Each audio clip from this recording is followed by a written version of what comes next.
I yield back. May I respond? You may say. Well, first of all, your regret for voting for me confirms I'm doing a good job, based on what I know. Well, that's about just your a record and flippant what you statement, stand Mr. for. Secretary. Can I respond, Mr. Chairman? You may. I didn't ask Senator, questions. please let the Secretary have I'd be the floor. happy to, but then I can respond to his. Your time's up, Senator, and willfully used, I might add. Well- Your remarks do not represent the view of this committee. Well, Mr. Chairman- Secretary, please. Well, I'd like to. I can't respond to everything he said because much of these are untrue, but I'll go through a few. First of all, I'm actually very proud of the work we've done with USAID. For example, I don't regret cutting $10 million for male circumcisions in Mozambique. I don't know how that makes us stronger and more prosperous as a nation. I raised don't regret Sudan, Mr. psychosocial support services. I raised USAID. Sudan, Mr. Secretary. Can I not respond, Mr. Mozambique. Chairman, or do I? Senator, I'd ask you to suspend. You had 7 straight minutes of I chose railing to on- use my time that way, Mr. Chairman. That's my right to Please use my suspend, time that way. Secretary Rubio. Well, I can go on. I mean, there's other things here. We spent $227,000 for Big Cat's YouTube channel from USAID. We spent $14 million for social cohesion in Mali, whatever the hell that means. So I can go on and on. I got the list here, and there's more. I didn't even bring the whole list. In the case of El Salvador, absolutely.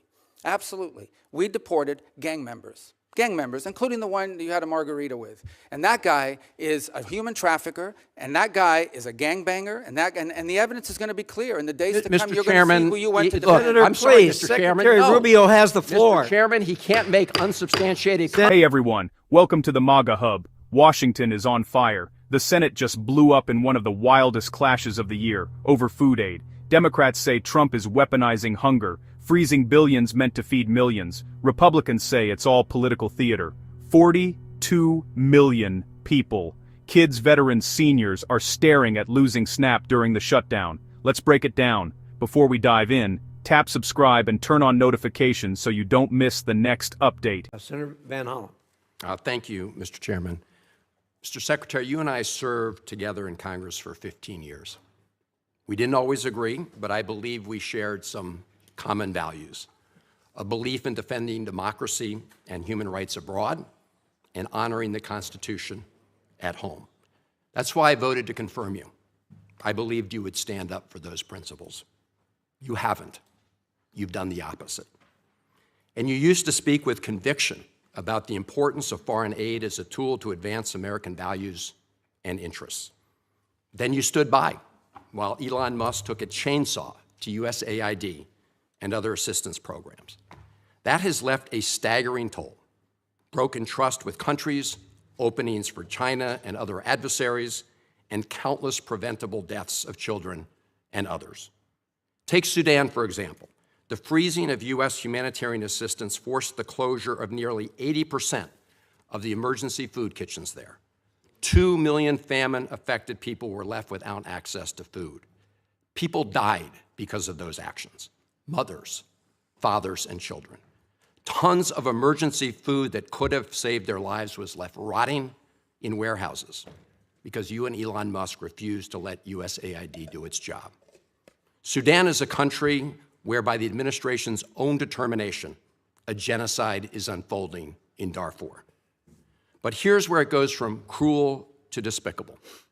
While cutting off food aid to Sudanese families living through an actual genocide, you're fast-tracking white South Africans for refugee status under a manufactured claim that they are the victims of genocide.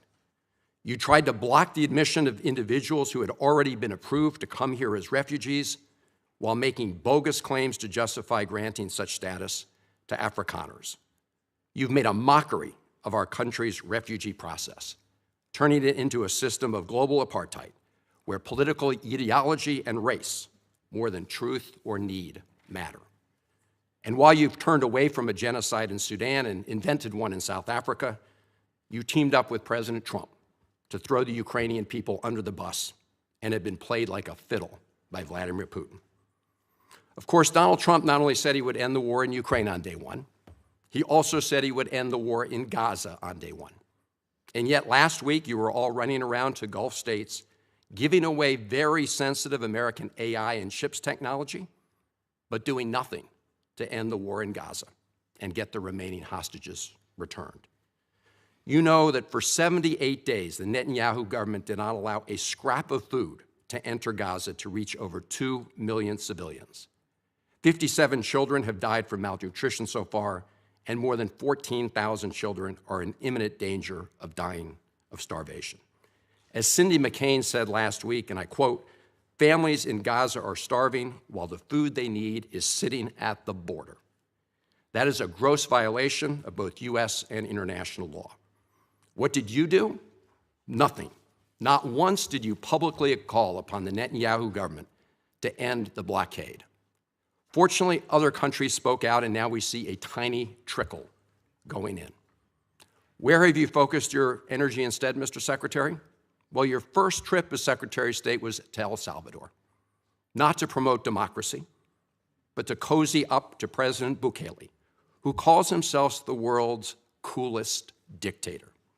The result was a cash for collusion deal to deprive people living in America of their constitutional rights to due process. The Supreme Court, in a 9-0 decision, instructed you to facilitate the return to the United States of Abrego Garcia, who the administration admitted was wrongfully deported to El Salvador. Your response? You've openly flouted judicial orders. When asked whether you have been in touch with El Salvador to return Abrego Garcia, you boasted, quote, "I would never tell you that. And you know who else I would never tell? A judge." Clearly, you don't care about the Fifth Amendment right to due process, and you don't care about the First Amendment either, since you've been very busy snatching students off of college campuses for exercising their right to free speech. You dredged up a relic from the McCarthy era to claim that student protesters posed a threat to the foreign policy of the United States. Give me a break, Mr. Secretary. You know as well as I do this isn't about national security, it's about punishing free speech. And you know that in America, the government doesn't get to use its power to punish speech it doesn't like. Yet in March, you boasted about revoking student visas, saying, and I'm quoting, "We do it every day. Every time I find one of these lunatics, I take away their visa," unquote. Let's look at one of those lunatics, Mr. Secretary, Ms. Ozturk. Her crime was co-authoring an op-ed in her college paper critical of Tufts University's response to the war in Gaza. Your own department found 0 links to terrorism, no anti-Semitic statements, but you still yanked her visa and shipped her off to detention in Louisiana. And the list goes on and on. The federal judge in the case of Mohsen Madawi, who was the Columbia student who was ambushed by federal agents at his citizenship appointment, said, and I quote, this is the judge, "Legal residents not charged with crimes or misconduct are being arrested and threatened with deportation for stating their views on the political issues of the day. Our nation has seen times like this before, especially during the Red Scare and Palmer raids. Like the McCarthy-era witch hunts of the 1950s, your campaign of fear and repression is eating away at foundational values of our democracy. Back then, it took one voice, Attorney Joseph Welch, to cut through the hysteria with the simple question that marked the beginning of the end of that shameful era. He asked Senator McCarthy, have you no sense of decency? And I would ask you the same, Secretary Rubio. But you have shown through your words and your actions what the answer is. And I have to tell you directly and personally that I regret voting for you for Secretary of State. I yield back. May I respond? You may sit. Well, first of all, your regret for voting for me confirms I'm doing a good job, based on what I know. Well, that's about just your a record and flippant what you statement, stand Mr. for. Secretary. Can I respond, Mr. Chairman? You may. I didn't ask a Senator, question. please let the Secretary have I'd be the floor. happy to, but then I can respond to his. Your time's up, Senator, and willfully used, I might add. Well- Your remarks do not represent the view of this committee. Well, Mr. Chairman- Secretary, please. Well, I'd like to. I can't respond to everything he said because much of these are untrue, but I'll go through a few. First of all, I'm actually very proud of the work we've done with USAID. For example, I don't regret cutting $10 million for male circumcisions in Mozambique. I don't know how that makes us stronger and more prosperous as a nation. I raised don't regret Sudan, Mr. psychosocial support services. I raised USAID. Sudan, Mr. Secretary, Can I not respond, Mr. Mozambique. Chairman, or do I? Senator, I'd ask you to suspend. You had 7 straight minutes of I chose railing to on- use my time that way, Mr. Chairman. That's my right to Please use my time suspend, that way. Secretary Rubio. Well, I can go on. I mean, there's other things here. We spent $227,000 for Big Cat's YouTube channel from USAID. We spent $14 million for social cohesion in Mali, whatever the hell that means. So I can go on and on. I got the list here, and there's more. I didn't even bring the whole list. In the case of El Salvador, absolutely. Absolutely. We deported gang members, including the one you had a margarita with. And that guy is a human trafficker, and that guy is a gangbanger, and the evidence is going to be clear. In the days to come, you're going to see who you went to defend. Senator, I'm sorry, please, Mr. Chairman. Secretary No. Rubio has the floor. Mr. Chairman, he can't make unsubstantiated Senator, comments like that. Secretary Rubio has the floor. You had Secretary your time. Rubio should take that testimony to the federal court in Senator- the United States because Well, he hasn't done it under oath. Here's another point, okay? There is a division in our government between the federal branch and the judicial branch. No judge in the judicial branch cannot tell me or the president how to conduct foreign policy. No judge can tell me how I have to outreach to a foreign partner or what I need to say to them. And if I do reach to that foreign partner and talk to them, I have under no obligation to share that with the judiciary branch. Just like a judge cannot order me to negotiate with a foreign minister of Russia, they cannot order me to negotiate with a foreign minister or the president of El Salvador. And if I did negotiate with them, which we have responded to them, and we've told them we've had communications with the president of El Salvador, I am under no obligation under our division of powers in this country and to share with the judicial branch how I conducted diplomacy of the United States. It would actually be counterproductive. If I started sharing with courts, or frankly, with the media, my conversations with foreign leaders and all of their details, no foreign leader would talk to me again, and we would break trust with them. So I have complied with every court order. What I won't comply with is an order to disclose what I'm saying and what we're talking about with a foreign leader, because then they won't talk to me. Diplomacy doesn't work that way. About the student visas, let me say this. I don't deport anybody, and I don't snatch anybody. The State Department does not have officers in the street snatching everybody. What I do is revoke visas, and it's very simple. A visa is not a right. It is a privilege. People apply for student visas to come into the United States and study.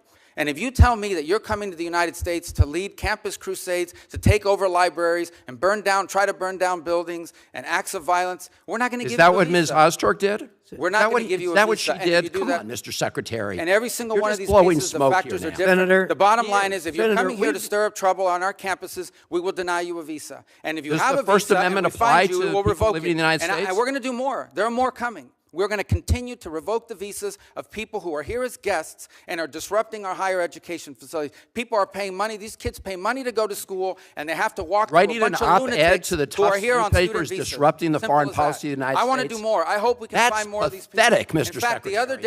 other day, some guys led a riot. I forgot what university it was, and I asked, please, can you find the arrest records of all the people that were arrested at that riot at that campus? Because if any of them have a visa, we're going to revoke I it. feel so much safer All right, when you let's, lock up people like Ms. Ozturk, Mr. Secretary. We've had enough time on the subject. Thank you very much. And Here's the crisis clock. 42 million people are staring at losing SNAP during the shutdown. The floor fight today centered on whether the administration should release already appropriated funds for SNAP and WIC. Democrats came out swinging, calling it weaponizing hunger and using families as political pawns. They argued the money exists, the law allows it, and withholding it is a choice. Senator Ben Ray Lujan dropped the Keep SNAP and WIC Funded Act of 2025. Basically, keep food on the table while politicians fight. He claimed USDA had about $6 billion ready, but the White House put it on ice. His line, "This isn't about money, it's about choice, and Trump is choosing hunger." Republicans fired back. Blame Democrats for voting down funding packages that would reopen government and pay for SNAP. Their message, if you want SNAP funded, reopen the government. They called the Dem push a stunt, funding only favored programs instead of the whole government. Then came the moment. In a tense hearing spillover, Senator Chris Van Hollen turned to Secretary Rubio, yes, face to face, and said he regrets voting to confirm him. He accused Rubio of following political orders instead of the law's intent, while families braced for empty pantries. The room froze. Lujan followed with a barnyard metaphor, lock folks in the barn until they figure it out, and accused Republicans of shoveling political manure. He insisted that in prior shutdowns, SNAP stayed afloat. This has never happened before, he said. On the other side, GOP leaders kept hammering. Democrats blocked 13 attempts to fund government and now want a carve-out for headlines. End of the day, no side budged. Democrats held firm on a standalone SNAP WIC lifeline. Republicans refused anything short of a full funding bill.